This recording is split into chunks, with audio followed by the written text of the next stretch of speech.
Sampah sepertimu memang pantas duduk di sini. Itulah yang dikatakan adik iparku, di hari pernikahannya yang mewah. Dia dan ibu mertuaku sengaja menempatkan kursiku di sudut paling belakang, tepat di sebelah tong sampah. Aku hanya diam. Aku mengambil hadiah spesial yang sudah kusiapkan untuknya. 5 menit setelah aku pergi, saat dia membuka kado dariku, wajahnya pucat pasi dan dia menjerit histeris. Pesta pernikahannya hancur seketika. Karena isi kotak itu adalah...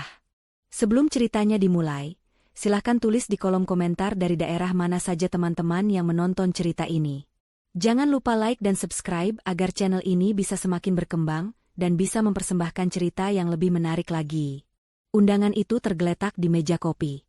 Kertasnya tebal, berwarna krem gading, dengan ukiran emas timbul yang mengeluarkan aroma mahal. Nama Rizky dan Sabrina tercetak dalam huruf kaligrafi yang indah. Di bagian bawah, tertera nama keluarga besar, dan nama suaminya, Faris, ditulis dengan jelas. Nama Anita, istrinya, hanya dicantumkan sebagai lampiran kecil di bawah nama Faris. Seolah-olah dia adalah catatan kaki yang tidak penting dalam kehidupan suaminya sendiri. Anita menatap kertas itu dengan hati yang berat. Pernikahan Sabrina, adik iparnya, adalah acara yang paling dia takuti tahun ini. Kita harus datang, An. Suara Faris memecah kesunyian di ruang tamu. Faris baru saja selesai mandi, dan sedang mengeringkan rambutnya dengan handuk. Dia menatap istrinya yang berdiri kaku, memandangi undangan itu seolah-olah itu adalah seekor ular berbisa. Kita harus datang, ulangnya, lebih tegas. Ini pernikahan adikku satu-satunya. Apa kata orang kalau kakaknya sendiri tidak hadir? Anita menoleh. Dia ingin sekali berteriak. Dia ingin bertanya, apa kata orang? Atau apa kata ibumu? Tapi dia menahan lidahnya. Dia menarik napas panjang, menenangkan gejolak di dadanya. Mas, kamu tahu bagaimana mereka memperlakukanku. Faris menghela napas, sebuah gestur yang sangat Anita kenal. Itu adalah napas frustrasi seorang pria yang terjepit di antara dua batu. Aku tahu, sayang.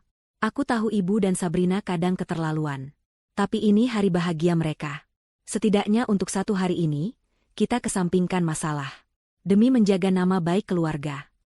Nama baik keluarga. Frasa itu selalu menjadi tameng bagi Faris. Tameng yang dia gunakan untuk menghindari konfrontasi dengan Ibu Fatimah, ibunya, dan Sabrina, adiknya. Bagi mereka, Anita adalah duri dalam daging.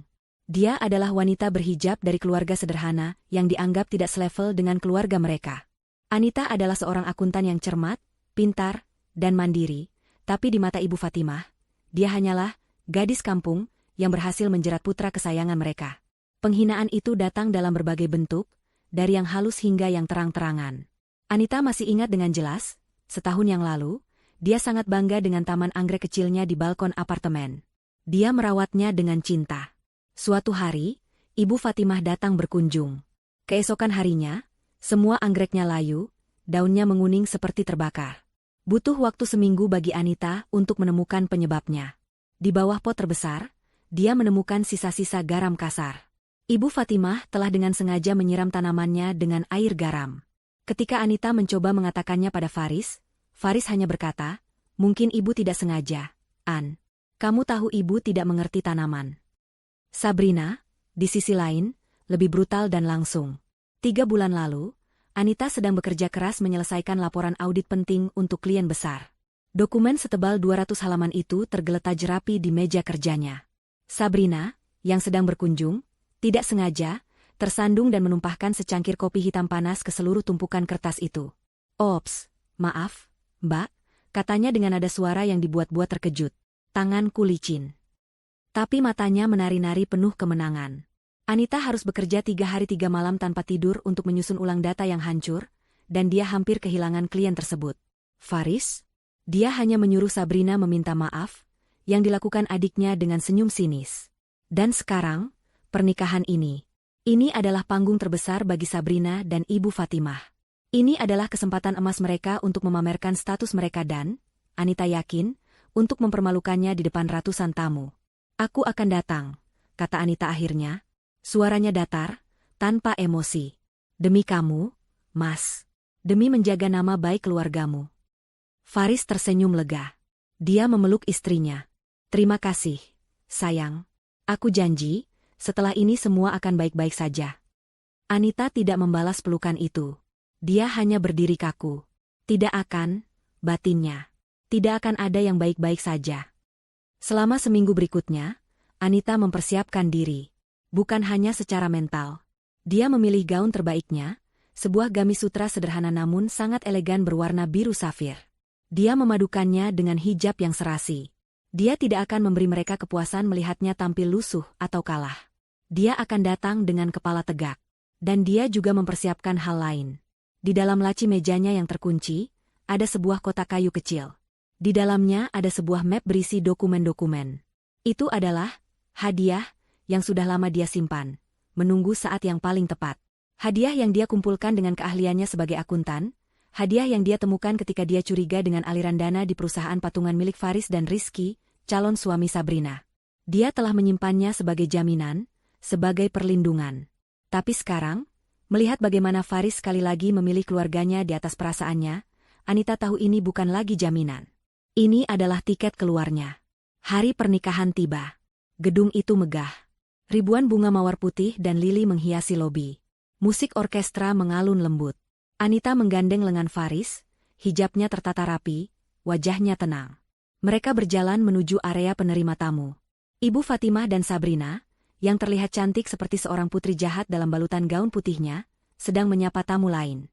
Sebelum mereka sempat mencapai barisan, seorang wanita muda dengan seragam panitia dan walkie-talkie mencegat mereka.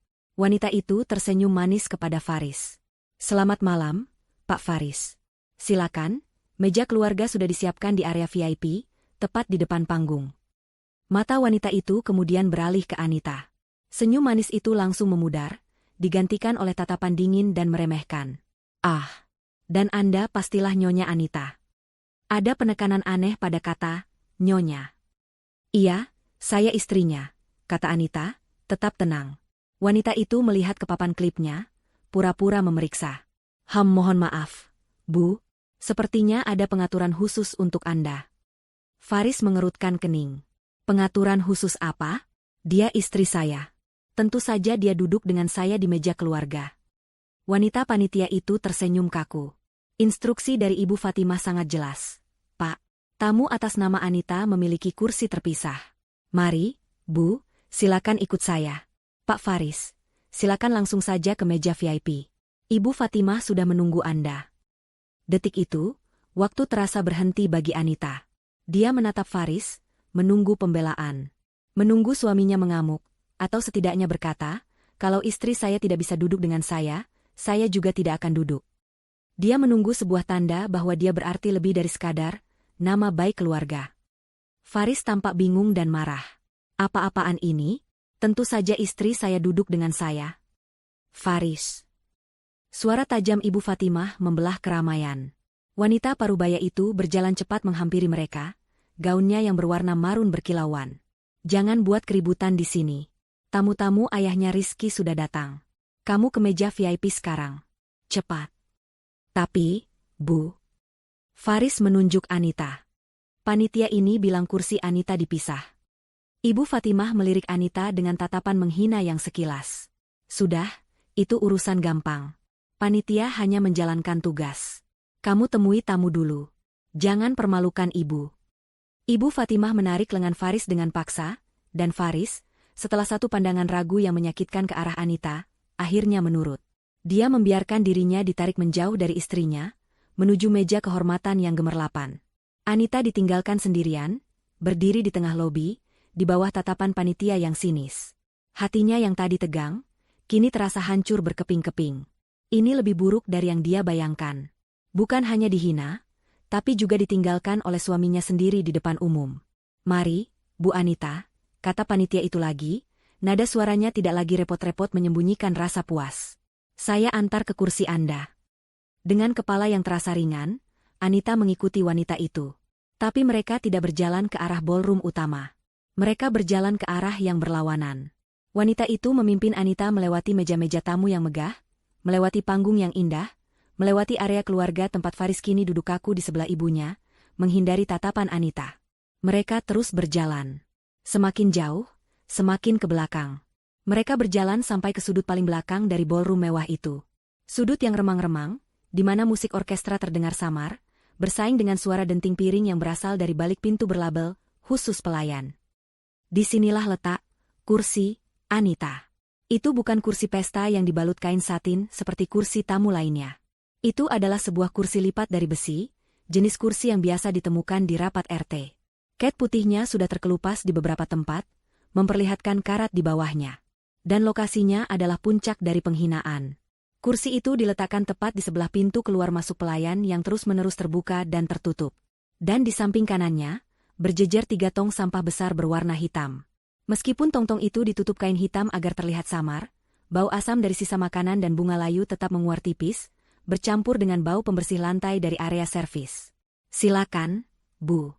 Ini tempat Anda," kata panitia itu dengan senyum penuh. Dia tidak menunggu jawaban. Dia berbalik badan dan pergi, meninggalkan Anita sendirian di sudut penghinaan itu. Anita berdiri mematung. Dia bisa merasakan tatapan beberapa tamu dari meja terdekat yang memandangnya dengan penasaran dan kasihan. Dia bisa melihat Faris di kejauhan, yang kini menunduk, tidak berani melihat ke arahnya. Dia bisa merasakan air mata panas mulai menggenang di pelupuk matanya. Dia ingin lari. Dia ingin menangis. Dia ingin berteriak pada Faris, pada Ibu Fatimah, pada seluruh dunia. Tapi kemudian, dia teringat sesuatu. Dia teringat pada kerja kerasnya. Dia teringat pada martabatnya yang diinjak-injak selama bertahun-tahun. Dia teringat pada kotak kecil yang sekarang ada di dalam tas tangannya. Tidak. Dia tidak akan menangis. Dia tidak akan memberi mereka kepuasan itu. Dengan gerakan yang sangat tenang dan anggun, Anita merapikan hijab safirnya. Dia menarik kursi lipat itu sedikit menjauh dari tong sampah. Dia tidak duduk. Dia hanya berdiri di sampingnya, tegak seperti seorang ratu di singgasana sampahnya. Dia akan menunggu. Waktu berlalu seperti siput. Acara utama dimulai. Pembawa acara mengoceh, ada pidato, ada pemotongan kue. Anita hanya berdiri diam. Para pelayan yang keluar masuk pintu servis menatapnya dengan bingung, tapi tidak ada yang berani bertanya. Akhirnya, tibalah saat yang dia tunggu. Sesi salam-salaman selesai, dan pengantin mulai berkeliling meja. Rizky, sang suami, tampak sedikit mabuk oleh kebahagiaan, tertawa dan menyapa semua orang. Lalu, Anita melihat Sabrina. Sabrina melepaskan gandengan tangan suaminya. "Sayang, kamu ke meja teman-temanmu dulu. Aku mau menyapa tamu spesial di sana," katanya pada Rizky, suaranya dibuat semanis madu. Sabrina, dalam gaun pengantinnya yang berekor panjang dan berkilauan, berjalan melintasi ruangan. Dia tidak berjalan ke meja VIP. Dia berjalan lurus ke arah Anita di sudut belakang. Setiap langkahnya penuh perhitungan. Beberapa tamu memperhatikan. Ini adalah pertunjukan. Sabrina berhenti tepat di depan Anita. Gaunnya yang seharga ratusan juta itu, kini hanya berjarak beberapa senti dari tong sampah. Dia tersenyum, senyum terindah yang pernah Anita lihat. Dan senyum itu penuh dengan bisa. "Halo," desis Sabrina, suaranya cukup pelan sehingga hanya Anita yang bisa mendengar. "Ternyata kamu datang juga, Mbak." Sabrina menoleh ke kiri dan ke kanan, seolah-olah baru menyadari lokasi mereka. "Loh, kok kamu duduk di sini?" Dia pura-pura terkejut. Lalu dia tertawa kecil, tawa yang merendahkan. "Ah, tapi aku lupa. Tidak salah juga, sih." Dia mencondongkan tubuhnya lebih dekat, aroma parfumnya yang mahal menusuk hidung Anita. "Sampah sepertimu memang pantas duduk di sini. Di sebelah teman-temanmu." Sabrina mengedikan dagunya ke arah tong sampah di sebelah mereka. Itu adalah puncak penghinaan. Kata-kata itu dirancang untuk menghancurkan. Sabrina menunggu reaksi. Dia menunggu Anita menangis, marah, atau membalas. Dia siap untuk memanggil keamanan dan mengusir Anita dengan alasan membuat keributan. Tapi Anita tidak melakukan satu pun dari itu. Dia hanya diam. Dia menatap lurus ke mata adik iparnya. Tatapan Anita begitu tenang, begitu dalam, dan begitu dingin, hingga senyum di wajah Sabrina sedikit goyah. Keheningan Anita jauh lebih menakutkan daripada amukan apapun. Setelah diam selama 10 detik yang terasa seperti 1 jam, Anita menggerakkan tangannya. Perlahan, dia membuka tas tangannya. Dia tidak mengatakan sepatah kata pun. Dia mengeluarkan sebuah kotak kado berukuran sedang, yang dibungkus kertas coklat sederhana dengan pita perak kecil. Hadiah spesial yang sudah dia siapkan. Dia mengulurkan kotak itu ke arah Sabrina. Sabrina tertegun sejenak, bingung dengan respons yang tidak terduga ini. "Apa ini?" tanyanya ketus, Kesal karena pertunjukannya tidak berjalan sesuai rencana. Anita tetap diam. Dia hanya menyodorkan kotak itu. Dengan kasar, Sabrina menyambar kotak itu dari tangan Anita. Paling isinya juga murahan, sesuai dengan tempat dudukmu, cemoohnya. Saat itulah Anita akhirnya bergerak. Dia mengambil tas tangannya. Dia menatap Sabrina sekali lagi, tepat di matanya. Lalu, tanpa sepatah kata pun, dia berbalik badan. Dia tidak pamit pada Faris. Dia tidak melihat ke arah Ibu Fatimah. Dia berjalan lurus melintasi ballroom, melewati puluhan meja tamu, dengan kepala tegak dan langkah yang mantap. Dia berjalan keluar dari gedung itu, meninggalkan pesta yang masih berlangsung, dan menuju kehidupannya yang baru. Di sudut ruangan, Sabrina masih memegang kotak kado itu. Dia kesal. Dia merasa dipermainkan. Berat juga, gumamnya. 5 menit berlalu. Didorong oleh rasa penasaran dan keinginan untuk menemukan bahan hinaan baru, dia memutuskan untuk membuka kado itu sekarang juga, di depan suaminya yang baru, Rizky. Langkah kaki Anita mantap saat dia berbalik. Dia tidak terburu-buru, tetapi juga tidak ragu-ragu. Setiap langkah adalah penegasan. Dia tidak lagi peduli pada musik yang megah, atau pada tatapan ratusan tamu. Dia berjalan lurus, punggungnya tegak, hijab safirnya tergerai rapi, seolah-olah dia adalah seorang ratu yang baru saja menyelesaikan titahnya, bukan seorang wanita yang baru saja dipermalukan. Keheningan di sudut belakang itu pecah. Para tamu yang duduk di meja-meja terdekat, yang tadi berbisik-bisik sambil melirik, kini terdiam. Mereka menyaksikan wanita berhijab yang anggun itu berjalan sendirian, membelah keramaian pesta, menuju pintu keluar. Ada sesuatu dalam cara berjalannya, sebuah ketenangan yang menuntut rasa hormat, yang membuat bisikan mereka tercekat di tenggorokan. Di meja VIP, di seberang ruangan, Faris melihat semuanya. Dia melihat Anita memberikan kotak itu.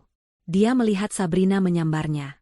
Dan dia melihat istrinya berbalik badan dan berjalan pergi. Sesuatu dalam hatinya berteriak. Ini salah. Ini sudah keterlaluan. Dia adalah suaminya, dia seharusnya melindungi Anita. Anita. Faris setengah berteriak, namanya nyaris tenggelam oleh alunan musik. Dia berdiri dari kursinya, gerakannya begitu tiba-tiba hingga menyenggol gelas di depannya. Duduk, Faris. Desisan tajam Ibu Fatimah seperti cakar yang mencengkeram lengannya. Wanita itu menarik lengan putranya dengan paksa, senyum bekunya masih terpasang, seolah-olah dia sedang menenangkan anak kecil yang rewel. Jangan buat keributan. Biarkan dia pergi. Bagus dia sadar diri dan tahu tempatnya. Perempuan tidak tahu diuntung itu hanya akan mempermalukanmu. Tapi, Bu. Faris menatap ibunya dengan nanar. Dia istriku.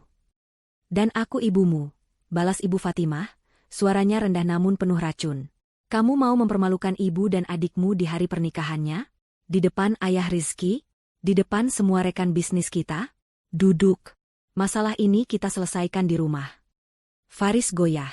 Dia menatap ke arah panggung, tempat Pak Hilman, ayah Rizky, seorang pengusaha besar yang dihormatinya, sedang menatap ke arah meja mereka dengan kening berkerut.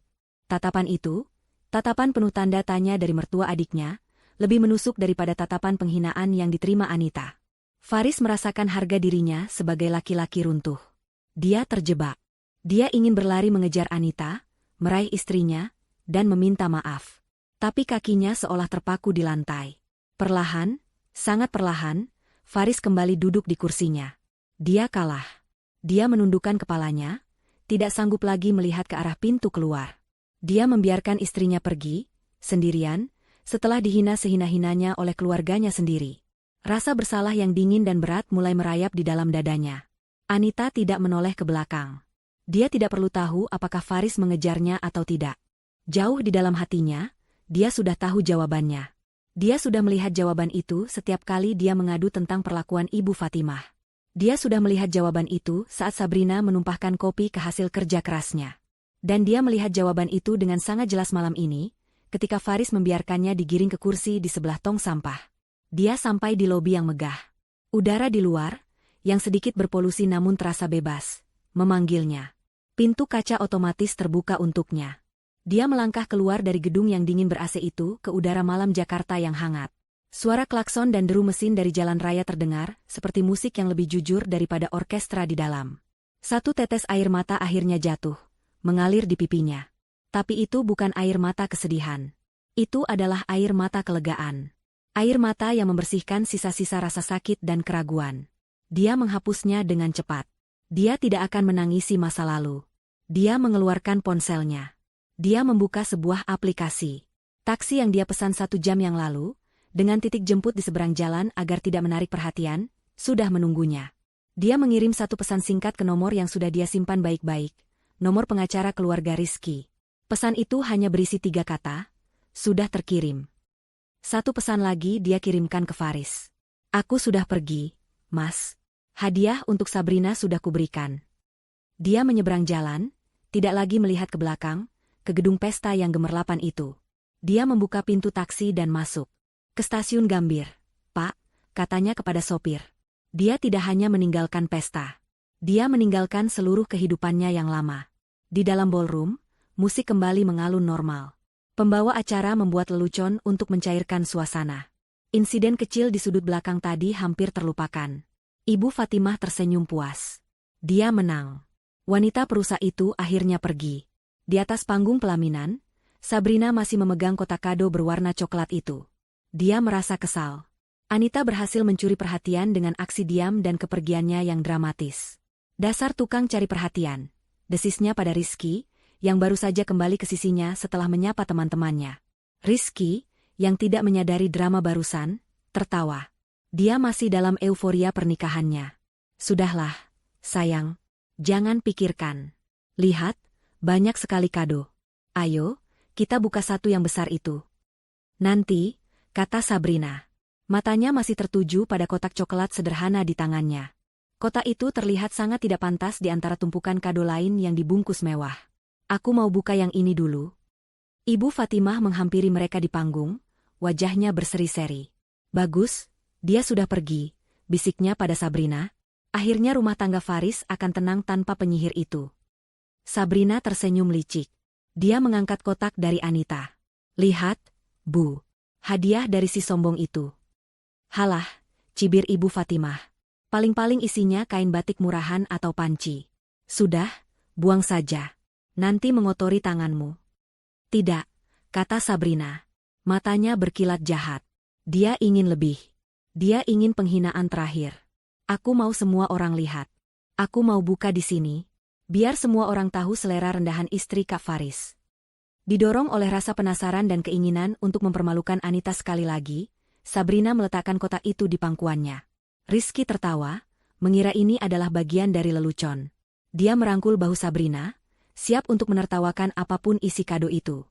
Di atas panggung pelaminan yang dihiasi ribuan bunga impor, di bawah sorotan lampu yang hangat, Sabrina bersiap untuk pertunjukan utamanya. Rizky duduk di sebelahnya, terkekeh, masih belum menyadari apapun. Ibu Fatimah berdiri di dekatnya, wajahnya angkuh, menunggu untuk ikut mencemooh. Beberapa kerabat dekat dan teman-teman mulai memperhatikan, tertarik oleh fokus pengantin wanita pada sebuah kado sederhana. Mari kita lihat, kata Sabrina dengan suara yang dibuat-buat ceria, hadiah spesial apa yang diberikan oleh Mbak Anita tersayang. Dengan gerakan kasar, Sabrina merobek kertas kado coklat itu. Dia tidak peduli pada pitanya. Dia mencabiknya begitu saja. Di dalamnya, ada sebuah kotak kayu biasa. Tidak ada ukiran, tidak ada pernis mahal. Hanya kotak kayu polos yang bisa dibeli di toko kerajinan manapun. Sabrina mendengus. Kotak kayu? Dia pikir ini pelajaran kesenian? Dia tertawa, dan beberapa temannya ikut tertawa bersamanya. Dia membuka tutup kotak itu. Rizky mencondongkan tubuhnya, masih dengan senyum lebar di wajahnya, siap untuk ikut menertawakan apapun isinya. Mungkin isinya batu, sayang, guraunya. Tapi isinya bukan batu. Bukan juga perhiasan. Bukan uang. Di dalam kotak itu, hanya ada setumpuk kertas yang terlipat rapi. Sabrina terdiam sejenak. Alisnya berkerut. Dia tertawa lagi, kali ini sedikit kaku. Dokumen? Dia memberiku kerjaan kantor di hari pernikahanku? Benar-benar tidak punya selera. Dia mencoba menjadikannya lelucon, tetapi suaranya terdengar sumbang. Di barisan depan, Pak Hilman, ayah Rizky, memperhatikan dengan seksama. Sebagai seorang pebisnis kawakan, dia tahu betul tampilan dokumen penting. Dan ekspresi menantunya yang baru itu tiba-tiba membuatnya waspada. Sabrina mengambil lembar paling atas. Itu adalah sebuah surat pengantar. Tapi bukan dari Anita. Itu adalah sebuah ringkasan, diketik rapi. Dia membaca judulnya dalam hati. Ringkasan alokasi dana pernikahan dan investasi patungan, Rizky Pratama dan Faris. Senyum di wajah Sabrina langsung membeku. Ini bukan lelucon. Apa itu, sayang? Tanya Rizky, senyumnya mulai luntur melihat perubahan di wajah istrinya. Anggaran dari wedding organizer? Bukannya semuanya sudah beres kita bayar? Sabrina tidak menjawab. Tangannya mulai gemetar. Dia melempar lembar pertama dan mengambil lembar kedua. Itu adalah salinan laporan rekening koran. Sebuah rekening koran dari bank swasta yang tidak dikenal Rizky, dengan nama pemilik, Sabrina. Di sana tertera dengan jelas, 2 minggu lalu, transfer masuk sebesar 500 juta rupiah. 3 hari kemudian, 300 juta rupiah lagi. Dia membalik lembar berikutnya dengan panik. Sekarang dia tidak lagi membacanya dalam hati. Napasnya tercekat di tenggorokan. Dia melihat salinan faktur. Vendor bunga fiktif, Mawar Abadi. Lunas. Vendor catering tambahan, Selera Nusantara. Lunas. Nama-nama vendor yang dia dan ibunya ciptakan dari udara kosong. Nama-nama yang mereka gunakan untuk menggelembungkan anggaran dan menipu Rizky serta keluarganya. Sabrina, kamu kenapa? Suara Rizky terdengar khawatir. Sabrina tidak bisa bicara. Dia terus membalik kertas. Tangannya yang gemetar membuat kertas-kertas itu berdesir. Dan kemudian dia melihatnya. Salinan cetak dari percakapan WhatsApp antara dirinya dan Ibu Fatimah. Ibu Fatimah, gimana? SAB? Rizky sudah transfer? Sabrina, sudah, Bu. Tenang saja. Si bodoh Rizky itu buta cinta. Dia tanda tangan apa saja yang aku sodorkan. Ibu Fatimah, bagus. Sudah masuk 500. Bilang saja itu untuk DP rumah di Pondok Indah. Sabrina, hahaha, beres, Bu. Padahal uangnya untuk kita belanja di Paris nanti. Wajah Sabrina kini kehilangan semua warnanya. Riasan pengantin yang mahal itu tidak bisa menyembunyikan kulitnya yang kini sepucat kapur. Dia seperti mayat hidup yang didudukan di singgasana. Dia terus mengaduk-aduk kertas di dalam kotak, seolah-olah berharap menemukan sesuatu yang bisa menyangkal semua ini. Tapi yang dia temukan di bagian paling bawah kotak adalah pukulan terakhir. Sebuah flash drive USB kecil berwarna perak. Di flash drive itu, tertempel secarik label kecil yang ditulis dengan tulisan tangan Anita yang rapi dan tegak. Tulisannya singkat, jelas, dan mematikan. Rekaman audio. Percakapan Ibu Fatimah Sabrina. 10 Oktober, jam 3 sore. Rencana, menjebak si bodoh Rizky. Itu adalah paku terakhir di peti matinya. Kotak kayu itu terlepas dari jemarinya yang lemas. Kotak itu jatuh ke pangkuannya, menumpahkan semua kertas bukti itu ke gaun pengantinnya yang putih bersih. Kertas-kertas dosa itu menodai hari sucinya. Rizky, yang kini benar-benar khawatir, membungkuk untuk membantu. Sayang, kamu. Ucapannya terhenti. Matanya tidak sengaja mendarat di salah satu lembar kertas yang jatuh.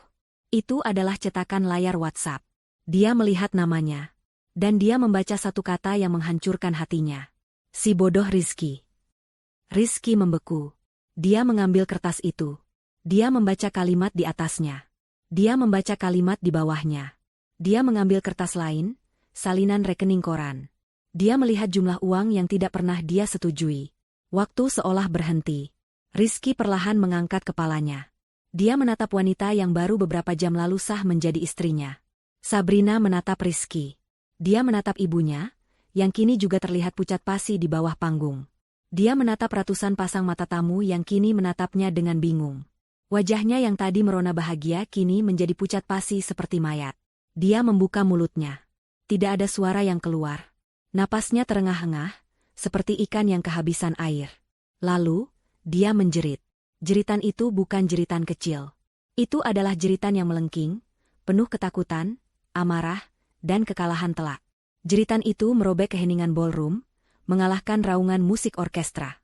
Musik berhenti seketika. Pemain biola menggesek nadanya dengan canggung. Seluruh tamu, tanpa kecuali, berdiri dari kursi mereka, mata mereka tertuju pada pelaminan. Tidak. Sabrina berteriak, suaranya kini serak. Tidak. Itu bohong. Itu semua bohong. Itu fitnah. Dia mulai meraup kertas-kertas itu, berusaha meremasnya, menyembunyikannya. Tapi Rizky sudah memegang bukti utamanya. Wajahnya yang tadi hangat dan penuh cinta, kini gelap dan dingin seperti badai. Dia tidak menatap Sabrina. Dia menatap Ibu Fatimah. Apa ini? Tanyanya, suaranya bergetar menahan amarah. Apa maksudnya, si bodoh Rizky? Bu.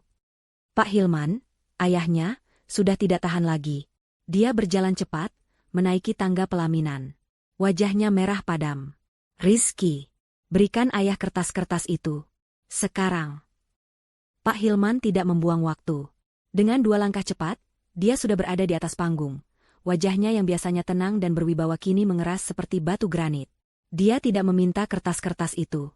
Dia merebutnya dari tangan Rizky yang masih gemetar. Matanya yang tajam, mata seorang pebisnis yang telah membangun kerajaan dari nol, memindai lembar pertama. Ayah. Rizky berbisik, suaranya parau. Diam, Rizky, kata Pak Hilman, suaranya rendah dan berbahaya. Dia tidak perlu berteriak untuk membuat seluruh ballroom menahan napas. Dia membaca lembar kedua, lalu ketiga. Wajahnya semakin gelap setiap detiknya. Hadiah dari Anita adalah sebuah mahakarya akuntansi forensik. Itu bukan sekadar tuduhan, itu adalah sebuah audit yang sempurna. Lembar pertama adalah ringkasan. Di sisi kiri, tertera anggaran yang diajukan Sabrina dan Ibu Fatimah kepada Rizky. Totalnya mencapai angka miliaran yang fantastis. Di sisi kanan, tertera biaya sebenarnya dari vendor yang sama, hasil verifikasi Anita. Bunga, catering, gedung, gaun. Perbedaannya sangat jauh. Ada lebih dari 2 miliar rupiah yang menguap. Lembar-lembar berikutnya adalah jejak uang itu. Salinan rekening koran. Anita telah melacaknya dengan cermat. Uang itu mengalir dari rekening perusahaan patungan Rizky dan Faris, yang seharusnya hanya untuk bisnis, ke rekening holding yang baru dibuat. Lalu, dalam hitungan jam, uang itu dipecah dan ditransfer lagi ke sebuah rekening atas nama yang tidak dikenal. Rekening rahasia. Rekening gelap milik Sabrina. Kertas-kertas itu terus bercerita. Ada salinan faktur dari vendor fiktif. Mawar Abadi, Selera Nusantara, dan Platinum Sound, yang ternyata alamatnya adalah sebuah lahan kosong. Semuanya dibayar lunas. Uang itu masuk rekening gelap yang sama. Lalu ada cetakan percakapan WhatsApp. Bukan hanya satu, tapi puluhan. Percakapan antara Ibu Fatimah dan Sabrina yang merinci segalanya. Ibu Fatimah, pastikan kamu pakai alasan catering tambahan untuk teman-teman ayahnya. Rizky tidak akan berani menolak.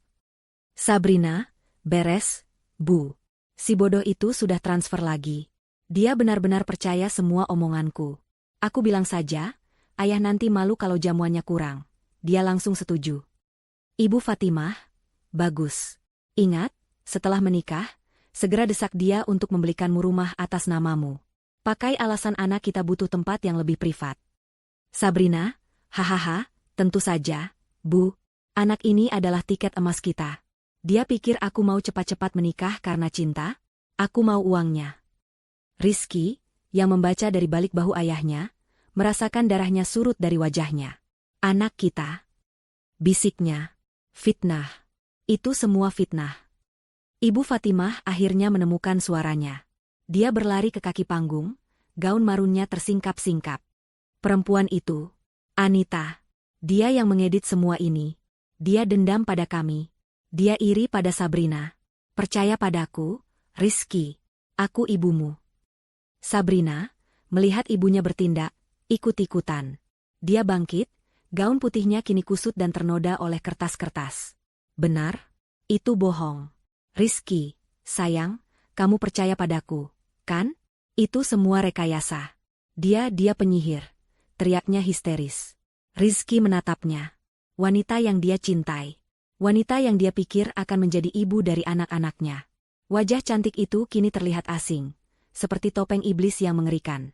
Cintanya yang meluap-luap beberapa jam lalu kini menguap, digantikan oleh rasa jijik yang dingin.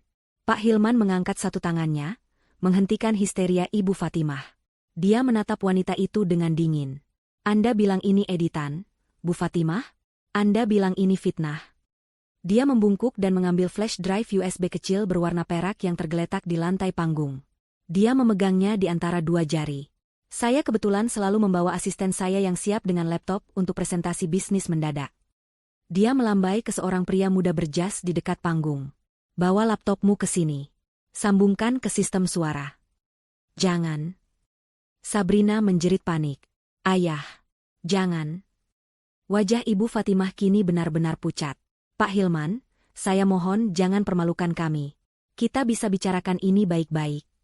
Bicara baik-baik. Suara Pak Hilman menggelegar. Setelah Anda dan putri Anda mencoba menipu putra saya miliaran rupiah. Asisten itu sudah menyambungkan laptop. Ballroom yang tadinya senyap kini tegang menunggu. Pak Hilman mengangguk. Asisten itu menekan play. Tidak ada musik. Yang terdengar adalah suara tawa. Tawarnya Sabrina yang biasa didengar Rizky. Serius, Bu? Aku tinggal bilang saja aku, ngidam, belanja di Paris. Si bodoh Rizky itu pasti akan memberiku kartu kredit tanpa limit. Itu suara Sabrina. Lalu suara Ibu Fatimah. Bagus, Nak, kamu memang pintar. Pastikan dia tidak curiga. Soal kehamilan itu, kamu urus saja surat palsunya. Gampang itu. Dokter langganan ibu bisa atur. Hening. Suara Sabrina lagi, kali ini sedikit ragu. Tapi, Bu, apa ini tidak keterlaluan? Berbohong soal hamil? Suara Ibu Fatimah tertawa. Keterlaluan? Yang keterlaluan itu si Anita. Beraninya dia jadi istri Faris. Ini setimpal. Kita dapat uangnya, Faris bebas dari penyihir itu, dan kamu hidup enak.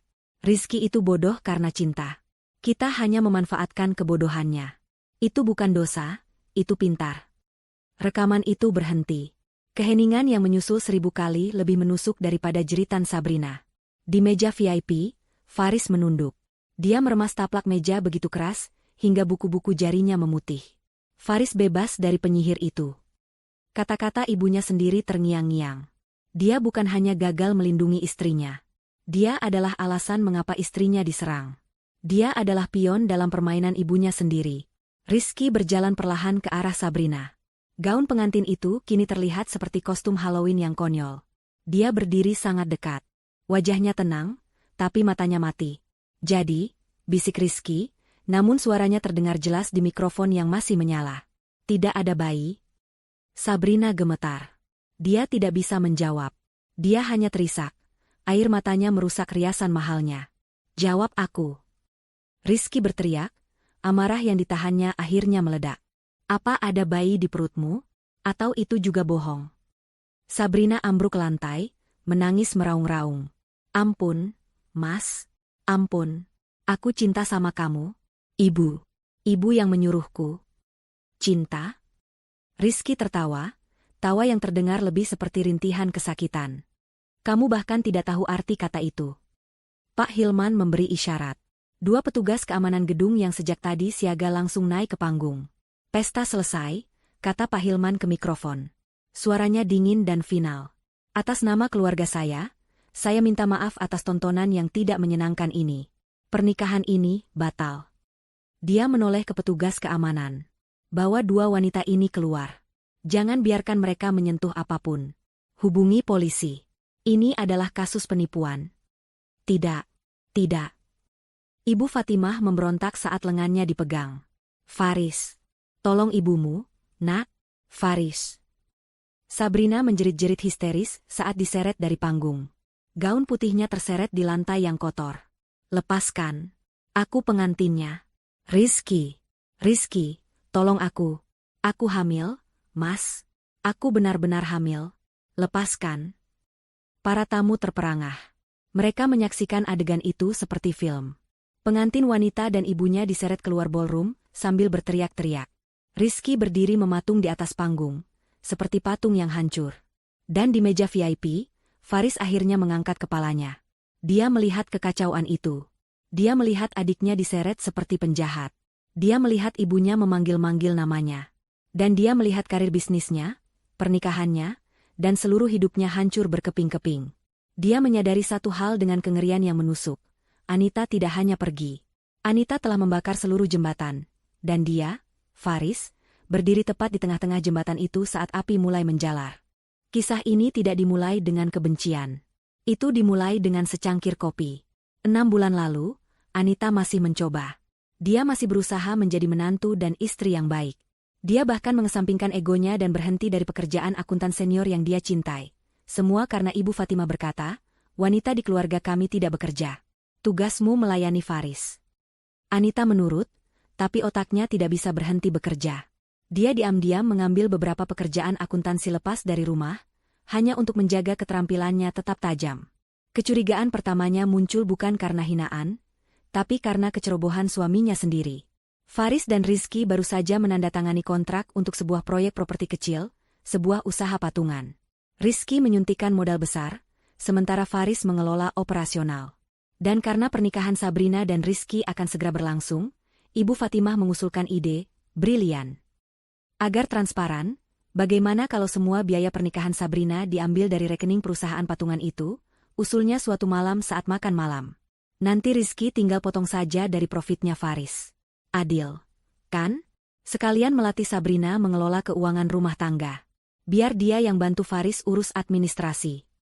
Rizky, yang sedang kasmaran, setuju. Faris, yang selalu ingin membahagiakan ibunya, juga setuju. Bagi mereka, itu adalah solusi praktis. Bagi Anita, yang seorang akuntan, itu adalah lonceng alarm yang berbunyi nyaring. Mencampur adukan biaya pesta pribadi dengan keuangan perusahaan adalah resep bencana. Tapi dia diam. Dia sudah tahu suaranya tidak akan didengar. Suatu malam, Faris pulang dengan wajah kusut. Pusing aku, An, keluhnya sambil memijat pelipisnya. Anggaran pernikahan Sabrina ini bengkak terus. Aku tidak mengerti. Sabrina bilang semua vendor maunya dibayar di muka. Rizky sih santai saja, tapi aku yang pusing lihat arus kas perusahaan. Dia membuka laptopnya di meja makan, menunjukkan dashboard keuangan perusahaan. Lihat ini.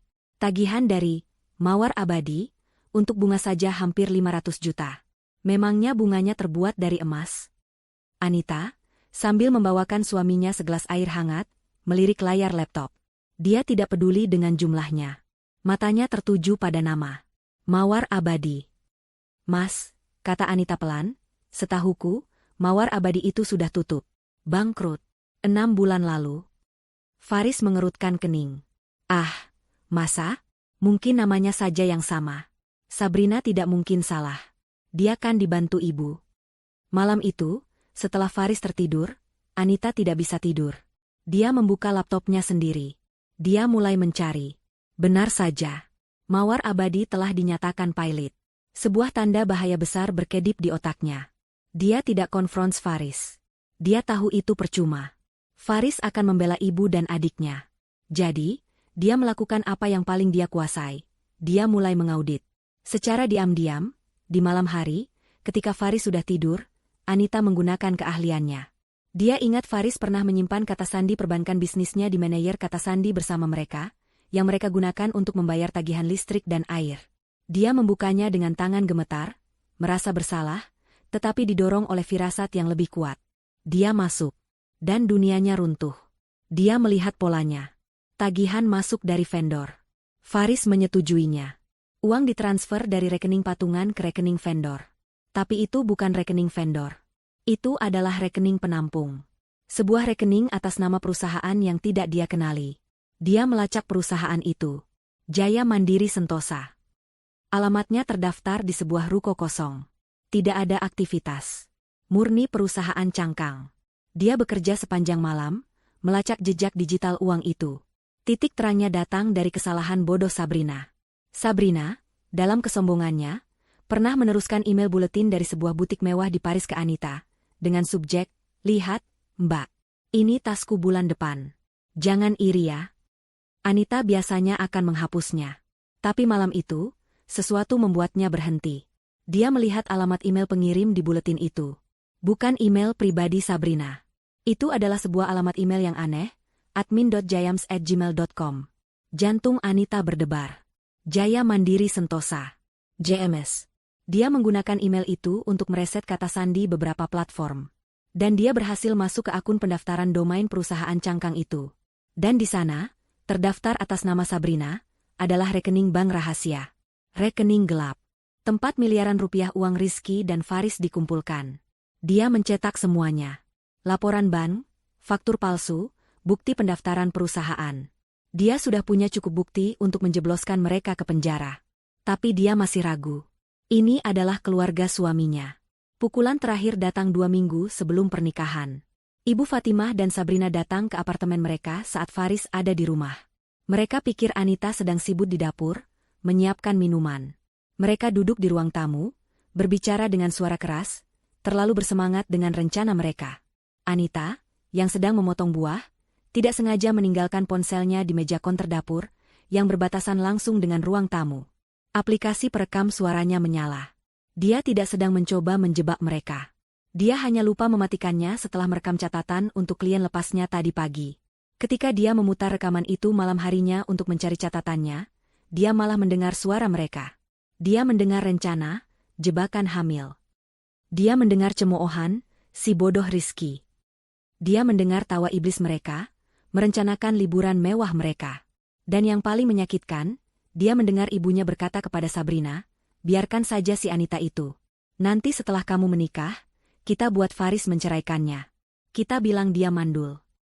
Saat itulah hatinya membeku. Ini bukan lagi soal uang. Ini soal harga diri. Ini soal kelangsasan hidupnya. Anita menyimpan semua bukti itu. Dia membuat 2 salinan. 1 set lengkap, berisi semua rincian teknis, dia masukkan ke dalam amplop besar. 1 lagi, yang lebih ringkas, dramatis, dan mudah dicerna, berisi ringkasan, cetakan WhatsApp, dan flash drive audio, dia masukkan ke dalam kotak kayu sederhana. Dia masih tidak tahu apa yang akan dia lakukan dengan itu. Dia menyimpannya sebagai jaminan. Lalu, hari pernikahan itu tiba. Kursi di sebelah tong sampah. Sampah sepertimu memang pantas duduk di sini. Hinaan Sabrina adalah pelatuknya. Dan ketidakpedulian Faris adalah peluru yang ditembakkan. Di lobi, sebelum dia pergi, dia mampir ke toilet wanita. Dia membuka ponselnya. Dia mengirim 1 email. Email yang sudah dia siapkan di draftnya selama 2 minggu. Penerimanya adalah Pak Hilman, yang emailnya dia temukan di proposal bisnis perusahaan patungan itu, dan disalin ke pengacara pribadi Pak Hilman. Subjeknya, bukti penipuan pernikahan, penting segera. Lampirannya adalah seluruh set bukti lengkap yang dia miliki. Dia menekan, kirim. Lalu dia berjalan keluar, memanggil taksi, dan pergi ke stasiun. Dia tidak memberikan kotak itu pada Sabrina sebagai balas dendam. Dia memberikannya sebagai pernyataan. Sebagai tanda bahwa permainan telah berakhir. Kini, dia duduk di kereta yang melaju dalam gelap, membelah malam. Ponselnya bergetar tanpa henti di dalam tasnya. Panggilan dari Faris. Puluhan panggilan tak terjawab. Dia mengeluarkannya, menatap layar yang menyala dengan nama suaminya. Dengan 1 gerakan tenang, dia menekan tombol daya, menahannya, dan mematikan ponsel itu. Dia menyandarkan kepalanya ke kaca jendela yang dingin. Dia tidak tahu apa yang akan terjadi selanjutnya. Tapi untuk pertama kalinya setelah bertahun-tahun, dia merasa bisa bernapas. Ballroom yang tadinya riuh oleh musik dan tawa, kini senyap. Senyap yang memekakan, hanya diisi oleh isak tangis histeri Sabrina yang menggema dari kejauhan saat dia diseret melewati lobi, dan teriakan-teriakan putus asa Ibu Fatimah yang memanggil nama Faris.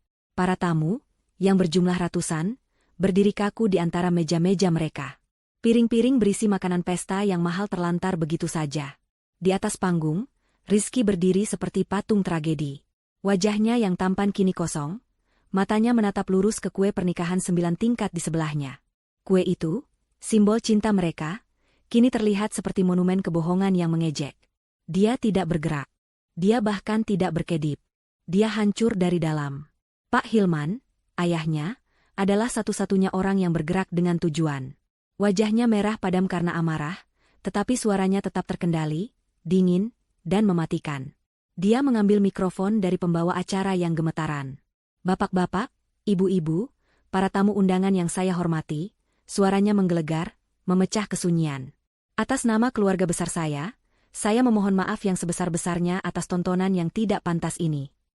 Dia berhenti sejenak, membiarkan kata-katanya meresap. Beberapa tamu mulai mengeluarkan ponsel, berpura-pura memeriksa waktu, tetapi sebenarnya mereka merekam. Gosip terbesar tahun ini sedang terjadi di depan mata mereka. Pesta ini, lanjut Pak Hilman, dan pernikahan ini, secara resmi saya nyatakan batal. Gemerisik suara terkejut terdengar di seluruh ruangan. Batal. Bukan hanya resepsinya, tapi pernikahannya. Pak Hilman adalah orang yang memegang kata-katanya. Dia menoleh ke tim pengacaranya, yang sudah berdiri di sisi panggung. Urus pembatalannya segera. Saya mau nama baik keluarga saya bersih dari penipuan ini. Dia kemudian menatap para tamu lagi. Silakan nikmati hidangan yang terlanjur disajikan, atau jika Anda berkenan, Anda boleh pulang. Sekali lagi, saya minta maaf. Selamat malam. Itu adalah perintah.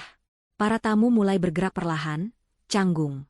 Sebagian besar berjalan menuju pintu keluar, berbisik-bisik dengan penuh semangat. Luar biasa, kata seorang wanita. Saya tahu keluarga Fatimah itu licik, tapi sampai menipu hamil, itu rekor baru.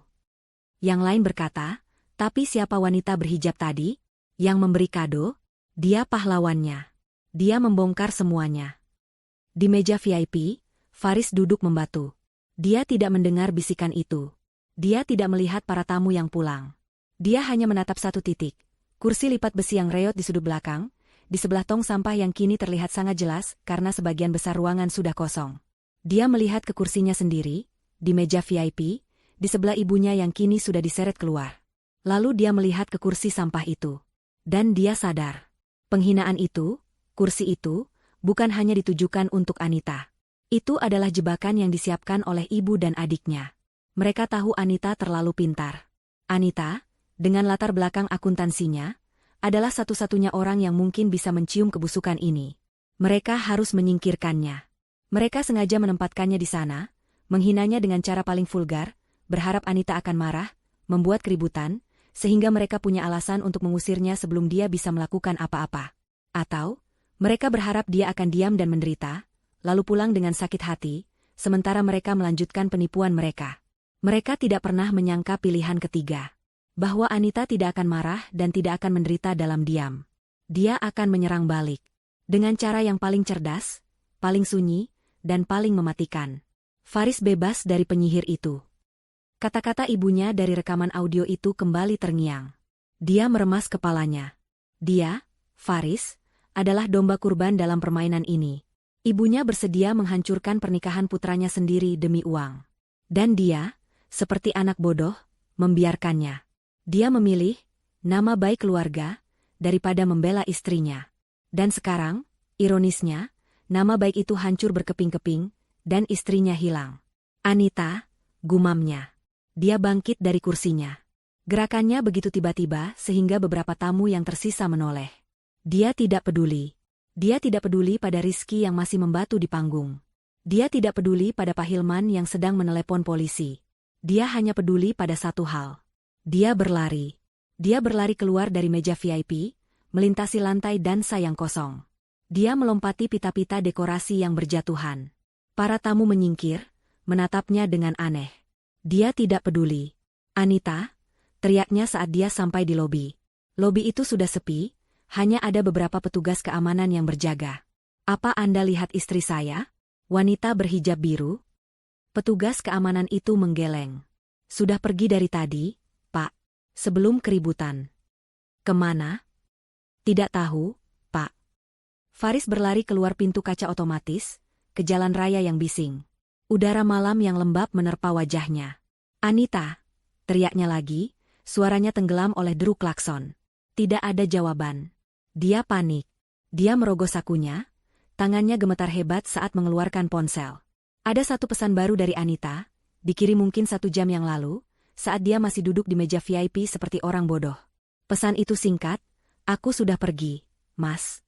Hadiah untuk Sabrina sudah kuberikan." Di bawah pesan itu, ada puluhan panggilan tak terjawab darinya. Panggilan-panggilan yang dia lakukan dengan panik setelah melihat Anita pergi, panggilan-panggilan yang mati karena ponsel Anita kini tidak aktif. Dia mencoba meneleponnya lagi. Sekali, 2 kali, 3 kali. Nomor yang Anda tuju sedang tidak aktif atau berada di luar jangkauan. Faris merosot.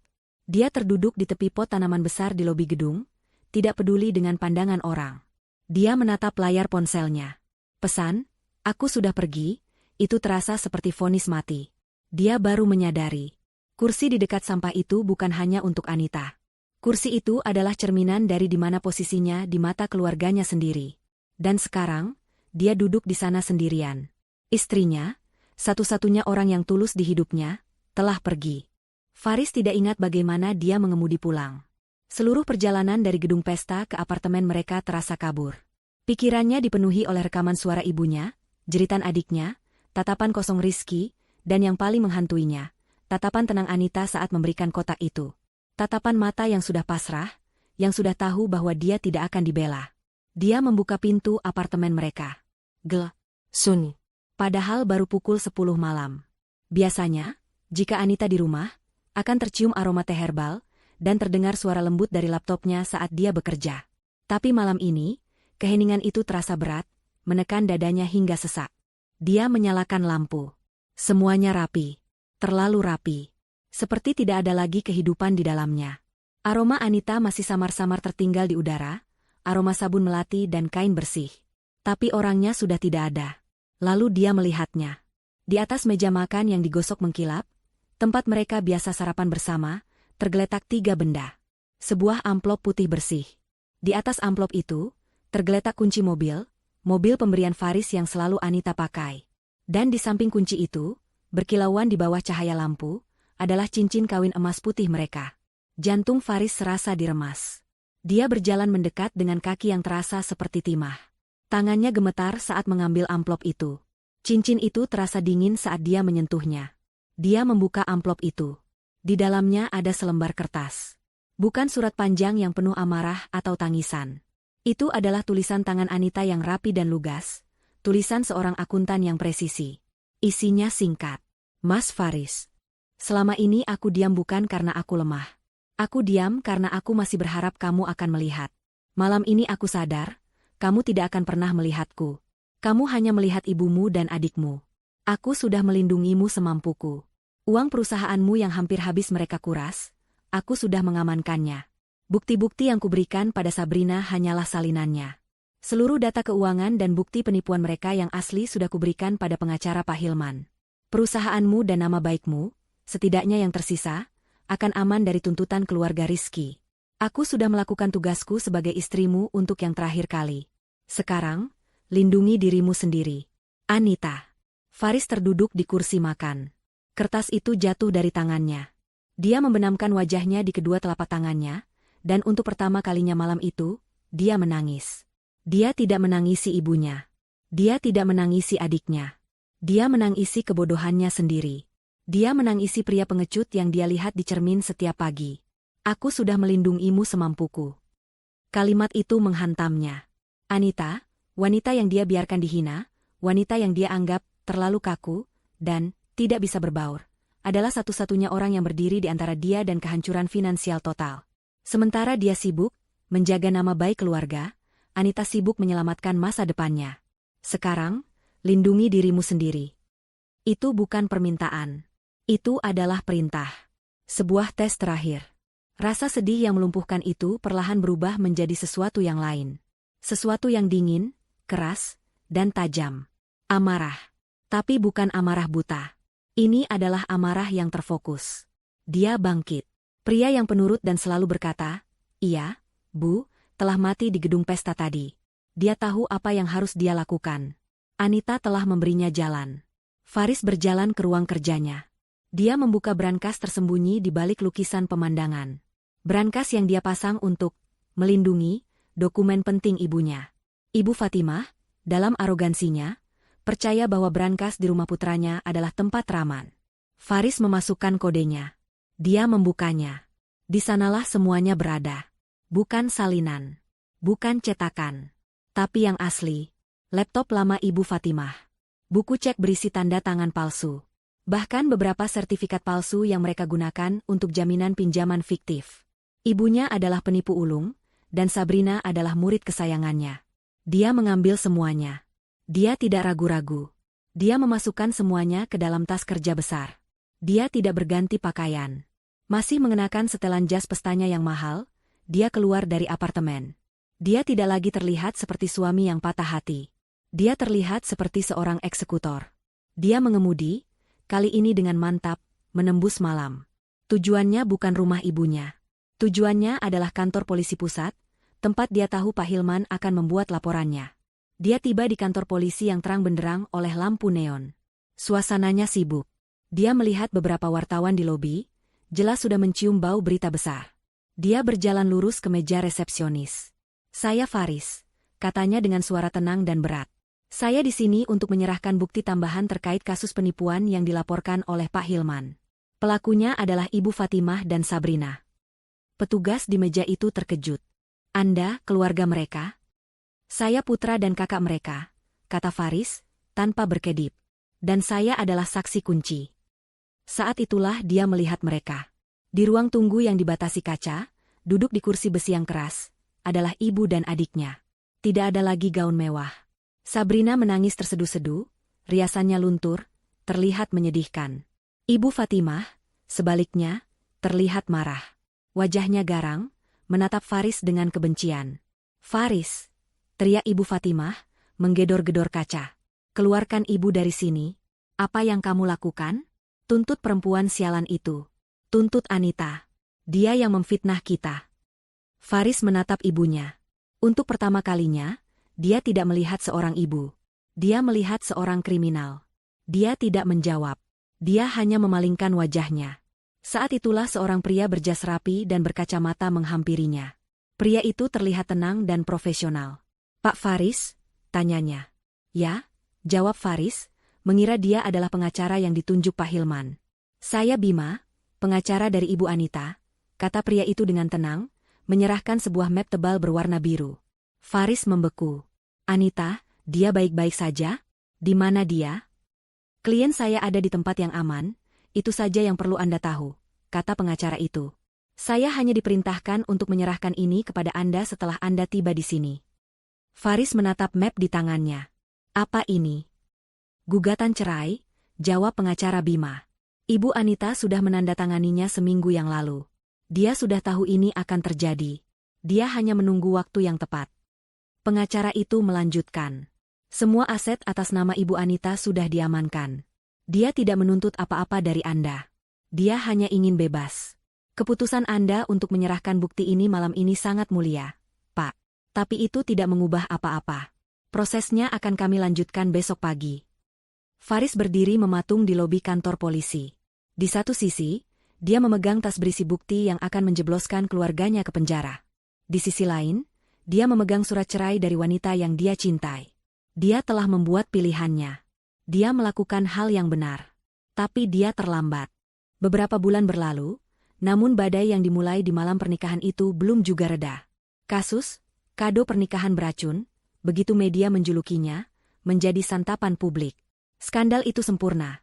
Ada cinta, pengkhianatan, uang miliaran, dan drama keluarga tingkat tinggi. Setiap persidangan selalu dipenuhi oleh wartawan. Bagi Ibu Fatimah dan Sabrina, hari-hari di luar ruang sidang sama buruknya dengan di dalam. Mereka dibebaskan dengan jaminan yang sangat besar oleh Pak Hilman, bukan karena kasihan, tetapi agar dia bisa menuntut mereka dalam keadaan mereka tidak berdaya secara finansial. Semua aset mereka dibekukan. Rumah mewah keluarga disita oleh bank, karena Ibu Fatimah ternyata juga menggadaikannya secara ilegal. Reputasi sosial mereka tidak hanya hancur, tetapi lumat menjadi debu. Teman-teman sosialita yang dulu sering minum teh bersamanya, kini pura-pura tidak kenal. Butik-butik mewah yang dulu memberikan mereka perlakuan VVIP kini, menolak kartu kredit mereka yang diblokir. Di ruang sidang, drama yang sesungguhnya terjadi. Pengacara yang disewa Pak Hilman adalah tim terbaik di kota itu. Mereka membongkar segalanya. Mereka menghadirkan saksi, dari pemilik vendor asli yang namanya dicatut, hingga ahli perbankan yang melacak aliran dana. Bukti-bukti yang diberikan Anita, yang dikirimkan ke pengacara Pak Hilman, begitu lengkap dan rapi sehingga tidak terbantahkan. Itu adalah sebuah mahakarya audit. Ibu Fatimah dan Sabrina, yang kini hanya didampingi pengacara pro bono yang tidak berpengalaman, mencoba melawan. Strategi mereka hanya satu, menyangkal dan menyalahkan Anita. Itu semua fitnah dari wanita itu, yang mulia, teriak Ibu Fatimah dari kursi saksi, menunjuk-nunjuk ke udara. Anita. Dia penyihir. Dia mengedit semua bukti itu. Dia menggunakan ilmunya untuk menghancurkan keluarga saya karena dia iri. Dia mandul dan dia tidak ingin adik iparnya bahagia. Hakim, seorang wanita parubaya yang tegas, mengetuk palunya. Ibu saksi, jaga ucapan Anda. Jawab pertanyaan jaksa. Apakah ini rekening bank Anda? Saya tidak tahu. Saya dijebak. Giliran Sabrina. Dia mencoba taktik yang berbeda. Dia menangis. Dia terus-menerus memegangi perutnya, seolah-olah dia benar-benar hamil. Saya hanya mencintai Mas Rizky, yang mulia, isaknya. Saya tidak tahu apa-apa tentang uang. Saya hanya menuruti ibu saya. Dan saya sedang hamil. Tolong kasihanilah anak saya yang tidak berdosa. Rizky, yang duduk di kursi penuntut bersama ayahnya, membuang muka dengan jijik. Air mata itu tidak lagi mempan. Tim pengacara Pak Hilman sudah mengantisipasi ini. Yang Mulia, terkait klaim kehamilan terdakwa Sabrina, kami memohon agar pengadilan memerintahkan tes medis independen dari rumah sakit yang ditunjuk pengadilan. Ini krusial untuk membuktikan sejauh mana perencanaan penipuan ini. Permohonan itu dikabulkan.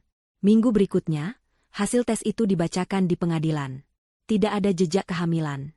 Tidak pernah ada. Fakta medis itu memukul telak kebohongan Sabrina. Penonton di ruang sidang bergemuruh. Sabrina, yang kehabisan akal, pingsan di kursinya. Tapi tidak ada yang peduli. Itu adalah pingsan yang sia-sia. Puncak dari persidangan adalah ketika saksi terakhir dipanggil. Saksi, Faris. Faris berjalan ke depan. Dia terlihat lebih kurus. Wajahnya lelah, tetapi matanya tajam dan fokus. Dia tidak lagi terlihat seperti pria yang bimbang. Dia sudah bercerai secara resmi dari Anita sebulan yang lalu. Dia telah kehilangan istrinya, keluarganya, dan perusahaan patungannya yang kini diambil alih penuh oleh Rizky sebagai bagian dari ganti rugi. Dia tidak punya apa-apa lagi. Dia berdiri di mimbar, bersumpah di bawah kitab suci. Dia tidak menatap Ibu Fatimah atau Sabrina, yang kini menatapnya dengan campuran antara harapan dan kebencian. Pak Faris, tanya jaksa. Anda mengenali dokumen-dokumen ini?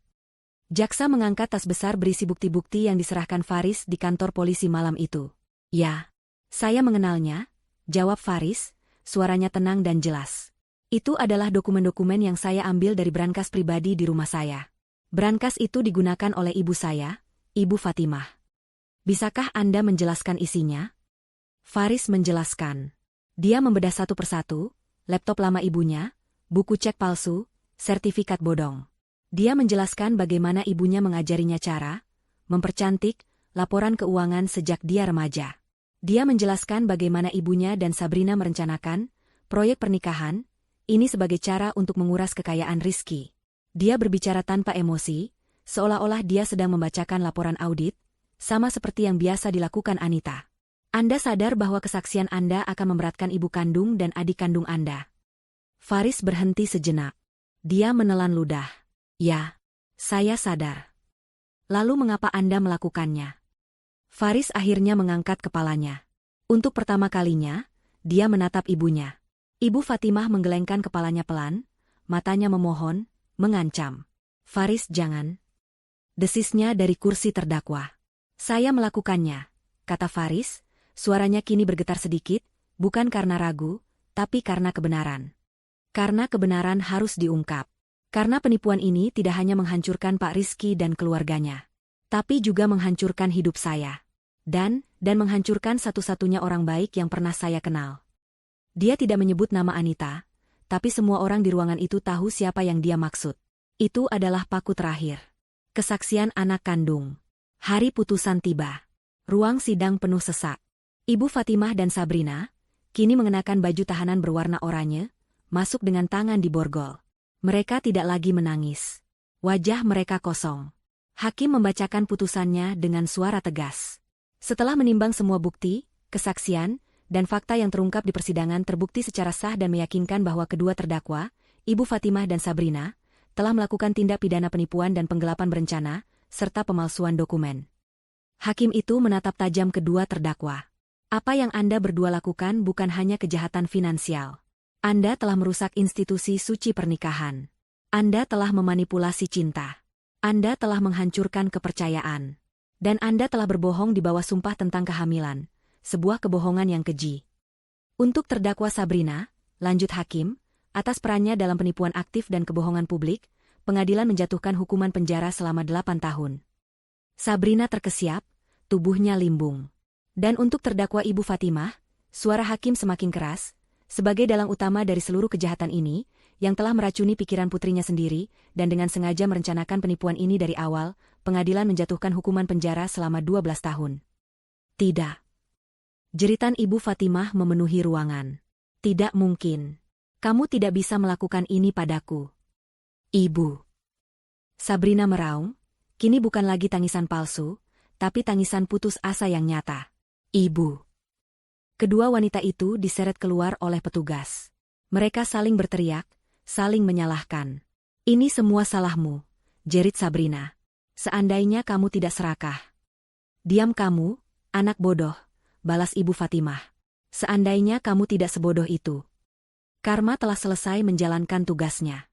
Pintu penjara yang berat tertutup di belakang mereka. Di luar, Faris berdiri di bawah hujan gerimis. Dia tidak merasa menang. Dia tidak merasa lega. Dia hanya merasa kosong. Dia membuka payung dan berjalan pergi, sendirian, memulai hidup barunya sebagai seorang pria tanpa keluarga dan masa lalu yang kelam. 2 tahun kemudian, di sebuah gedung perkantoran modern di jantung kawasan bisnis Jakarta, sebuah papan nama dari kaca buram terpampang di pintu masuk. Anita Ngerekan, firma konsultasi akuntansi dan audit. Di dalam, suasananya tenang, profesional, dan sibuk. Anita, mengenakan blazer abu-abu muda di atas gamisnya, dan hijab berwarna pastel yang serasi, sedang duduk di meja kerjanya yang besar dan terbuat dari kayu ek. Dia tidak lagi terlihat seperti wanita yang terintimidasi. Wajahnya tenang, memancarkan aura kepercayaan diri dan otoritas yang damai. Dia sedang meninjau laporan audit di layar komputernya. Dia telah membangun kembali hidupnya dari nol. Setelah perceraiannya, dia menggunakan sisa tabungannya dan keahliannya yang tak ternilai untuk membuka firma konsultasi kecil. Dalam 2 tahun, firmanya tumbuh pesat. Dia terkenal sebagai akuntan yang lurus, teliti, dan tidak bisa disuap. Klien-klien besar berdatangan, menghargai integritasnya. Dia tidak kaya raya, tetapi dia lebih dari cukup. Dia mandiri secara finansial, dan yang terpenting, dia damai. Dia tidak pernah lagi berhubungan dengan Faris atau keluarga Rizky. Baginya, itu adalah bab yang sudah ditutup rapat. Ponsel di mejanya bergetar. Sebuah nomor tidak dikenal. Biasanya dia akan mengabaikannya saat sedang bekerja, tapi sesuatu mendorongnya untuk menjawab. Halo, Anita. Anita membeku. Dia mengenali suara itu. Suara yang lebih berat, lebih lelah, tapi tidak salah lagi. Itu Faris. Dia diam sejenak, mengumpulkan ketenangannya. Halo, Mas Faris. Jawabnya, suaranya datar, profesional. Terdengar helaan napas berat dari seberang. Aku tahu aku tidak punya hak untuk meneleponmu. Aku ingin minta maaf. Lagi. Anita bersandar di kursinya. Sudah aku maafkan sejak lama, Mas. Bukan, kata Faris cepat. Bukan maaf yang seperti itu. Aku minta maaf bukan karena aku ingin dimaafkan. Aku minta maaf karena aku harus mengatakannya. Aku minta maaf karena aku pengecut. Aku minta maaf karena aku membiarkanmu melalui semua itu sendirian. Aku minta maaf karena aku buta. Aku baru saja keluar dari toko buku. Aku melihatmu di majalah bisnis. Wanita inspiratif tahun ini. Anita tersenyum tipis. Itu hanya majalah. Bagiku bukan, suara Faris terdengar parau. Aku sekarang bekerja sebagai manajer logistik di Surabaya. Hidupku sederhana. Aku hanya ingin kamu tahu bahwa apa yang kamu lakukan, itu memberiku pelajaran. Kesaksianku di pengadilan, itu adalah satu-satunya hal benar yang aku lakukan dalam hidupku. Dan aku melakukannya karena kamu. Keheningan menyelimuti percakapan itu. Aku senang kamu baik-baik saja, Mas, kata Anita akhirnya, tulus. Aku harus kembali bekerja. Ada klien yang menunggu. Ya, tentu. Tentu saja, kata Faris, terdengar sedikit kecewa, tapi mengerti. Jaga dirimu baik-baik, Anita. Kamu pantas bahagia. Kamu juga, Mas. Selamat tinggal. Anita menutup telepon. Dia tidak merasa sedih. Dia tidak merasa marah. Dia hanya merasa selesai. Benar-benar selesai. Dia menatap keluar jendela kantornya. Kota terbentang di bawahnya. Dia bebas. Dia menang. Di hari yang sama, ratusan kilometer jauhnya, di sebuah lembaga pemasyarakatan wanita, jam berkunjung baru saja dimulai. Ruangan itu pengap, panas, dan berbau keringat serta disinfektan. Para narapidana, mengenakan seragam oranye yang pudar, duduk berhadapan dengan keluarga mereka, dipisahkan oleh meja kayu yang kotor. Di sudut ruangan, 2 wanita duduk berhadapan. Tidak ada yang mengunjungi mereka. Mereka hanya duduk di sana, karena jam wajib berkumpul di luar sel. Itu adalah Ibu Fatimah dan Sabrina. Waktu tidak berbelas kasihan pada mereka. Ibu Fatimah, yang dulu angkuh dengan rambut disasak tinggi, kini terlihat tua dan kuyu. Rambutnya menipis dan beruban, diikat seadanya. Wajahnya penuh kerutan kebencian. Sabrina, yang dulu cantik seperti putri, kini terlihat kusam. Kulitnya pucat, matanya bengkak karena terlalu banyak menangis dan kurang tidur. Sisa-sisa kecantikannya telah luntur oleh kenyataan pahit kehidupan penjara. Gara-gara kamu, desis Ibu Fatimah, suaranya serak. Ini adalah pertengkaran yang sama seperti yang mereka lakukan setiap hari selama 2 tahun terakhir. Seandainya kamu tidak sebodoh itu. Seandainya kamu tidak menjerit. Seandainya kamu ikuti saja rencanaku. Sabrina menatap ibunya dengan mata mati. Rencana ibu? Rencana ibu yang membawa kita ke sini. Aku sudah bilang jangan serakah. Kita ambil sedikit saja. Tapi ibu tidak. Ibu mau semuanya. Ibu yang serakah. Aku serakah? Ibu Fatimah tertawa mengejek. Aku serakah untuk siapa? Untuk kamu, anak tidak tahu diuntung. Supaya kamu bisa hidup enak. Supaya kamu bisa pamer. Aku tidak peduli. Aku benci ibu. Jerit Sabrina, suaranya tertahan agar tidak didengar penjaga. Ibu menghancurkan hidupku. Lihat aku sekarang. Aku jelek. Aku di sini. Ini semua salah ibu. Salahku? Bentak Ibu Fatimah. Matanya menyala. Ini semua salah perempuan sialan itu. Ini semua salah Anita. Seandainya dia mati saja. Sabrina tidak menjawab. Dia hanya menunduk. Menatap tangannya yang kapalan karena kerja paksa di Binatu penjara. Dia menangis dalam diam. Bukan karena penyesalan atas kejahatannya, tapi karena penyesalan atas nasibnya. Di luar, matahari bersinar terik. Di kantornya yang sejuk, Anita tersenyum. Seorang klien baru saja menyetujui kontrak besar. Dia berdiri, merapikan hijabnya, dan berjalan ke ruang rapat, siap untuk masa depan yang telah dia bangun sendiri, di atas puing-puing masa lalu yang telah dia tinggalkan.